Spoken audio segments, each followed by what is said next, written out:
Well, good afternoon. What a month, and what a sea change in our foreign policy. In addition to what we're doing on the border and restoring American sovereignty, in addition to what we're doing in our economy and the job creation and the inflation reduction, we are bringing the world back to where it was at the end of President Trump's first term, which is a world of peace, prosperity, and looking forward and getting us out of the chaos that we've just seen over the last 4 years. So over the last month, just to name a few, I had the honor of sitting in the Oval Office as President Trump spoke with President Putin, and then immediately spoke with President Zelensky, and both of them said only President Trump could bring both sides to the table, and only President Trump could stop the horrific fighting that has been going on now for the better part of 4 years,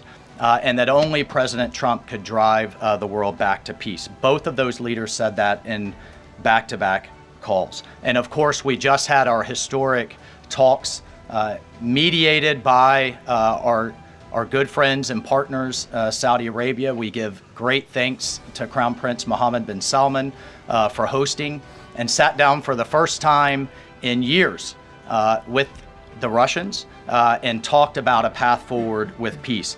On top of that, and one of the things that led to that, was the tremendous confidence building measure that we had with the release of Mark Fogel.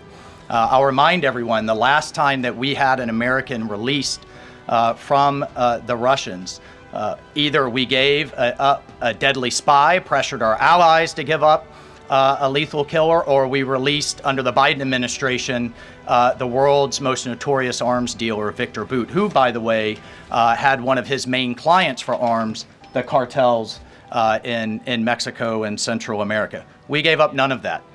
This was released as a confidence-building measure, working with our great Middle East envoy, Steve Witkoff, and our Secretary of State as a first step towards opening these talks and then moving forward towards peace. On top of that, we've secured, just in a month, the return of 12 American hostages from Russia, from Bulgaria, from Venezuela, the Taliban, and Hamas. Excuse me, that's from Belarus, not Bulgaria. We also had,